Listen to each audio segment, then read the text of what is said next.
Hola estimados jóvenes, les habla la profesora Maritriri Muñoz y en esta oportunidad les voy a explicar a las directrices generales respecto a la guía que nos corresponde hacer la semana del 13 de julio. ¿Ya?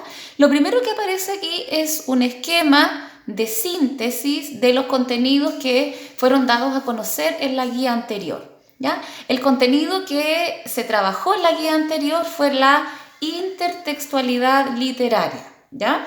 En el caso de este concepto que cuando lo nombramos por primera vez es un poquitito complicado, ¿ya? No es en absoluto desconocido por ustedes. ¿Ya? Por un lado, seguramente el año pasado se les había mencionado y además el concepto en sí encierra un recurso que ustedes lo han visto.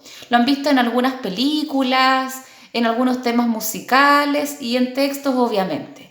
Bueno, primero establecer que si bien es cierto nosotros estamos viendo este concepto en literatura, no es un plano exclusivo. ¿Ya? ¿Qué quiere decir esto? Que la intertextualidad no se da exclusivamente en la literatura, sino que también se da en otras áreas, por ejemplo, en la publicidad, en el cine, en la música, por ejemplo. ¿Ya?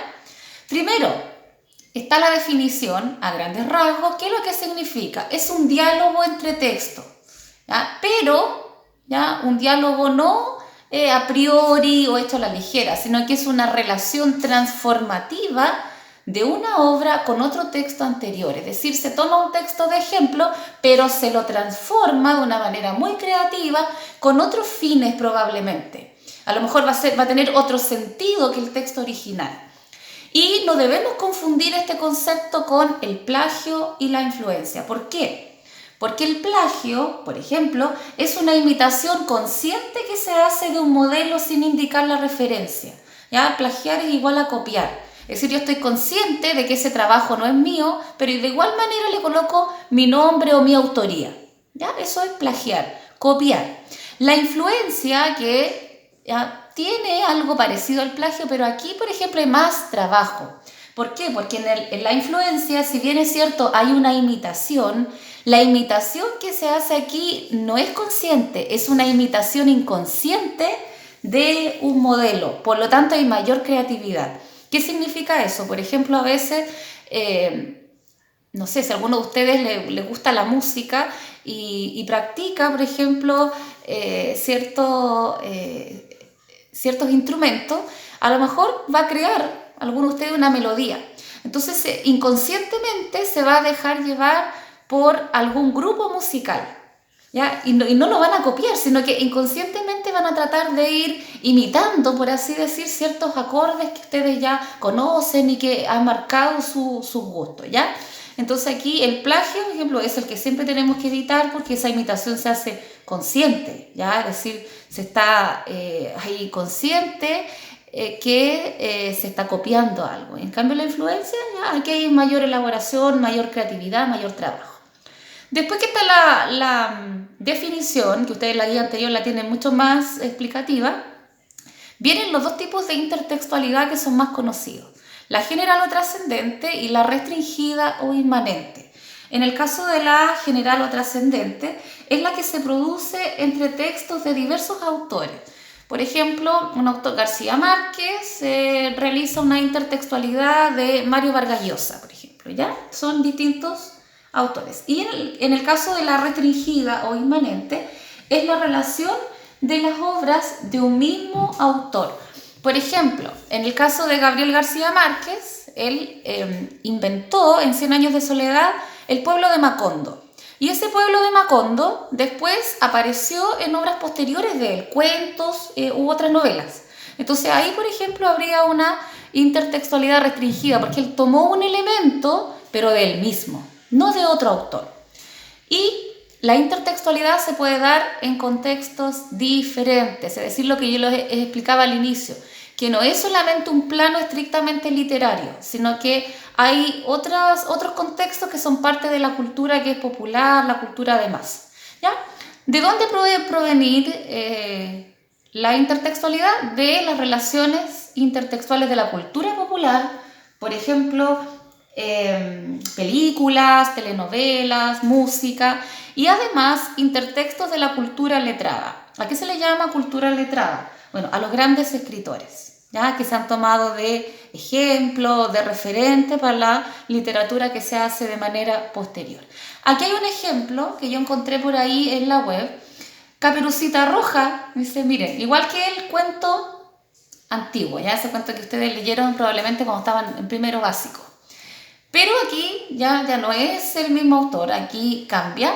Y fíjense ustedes, un microcuento, 2 líneas. ¿Ya? Bueno, sabrán que los microcuentos, aparte de ser de extensión mínima, aquí por ejemplo 2 líneas, tienen muchos elementos interpretativos. ¿Ya? E incluso esos elementos interpretativos a veces van más allá de lo narrativo. A veces son tremendas críticas que se hacen en la sociedad y en muy pocas líneas, ya narrado de una forma muy sintética. Aquí, por ejemplo, dice, y por fin, alguien que paseando por aquel bosque no se asustó al verle las orejas al lobo. Se acercó a él y lo acarició escuchando su versión. Fue entonces cuando a Caperucita Roja se le acabó el cuento. Fíjense ahí cómo se invierten los roles, porque nosotros en el cuento original, el malo del cuento es el lobo y la buena es la Caperucita.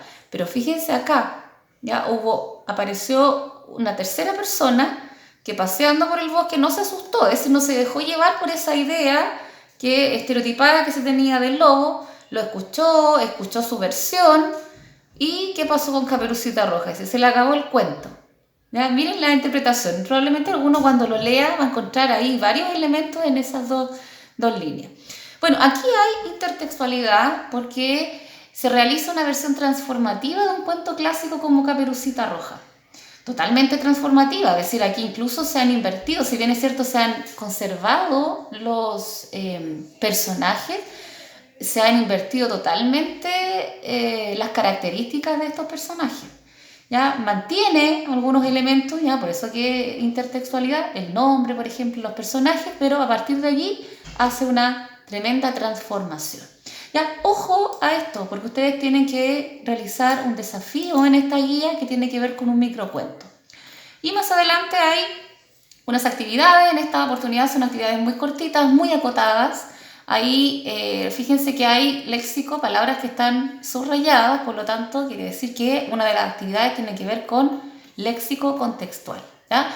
Si hay dudas, lo mejor es consultar el diccionario y de a poco ir adquiriendo la habilidad. ¿Ya? Tenemos entonces actividades de léxico. Luego ustedes tienen que hacer una comparación entre las Dulcineas que aparecen en este microrelato de Juan José Arreola y esta parte que es el inicio de Don Quijote de la Mancha donde se presenta Dulcinea. Entonces ahí ustedes realizan esa actividad en este cuadro síntesis.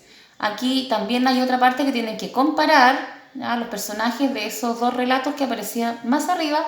Y por último está el desafío que ustedes tienen que realizar y enviarlo a la profesora que corresponda. Ya en el caso del tercero A y B me lo envían a mí, ahí está destacado el correo, y en el caso de los estudiantes de tercero C a la profesora Karen Ortiz. ¿Qué es lo que tienen que hacer ustedes?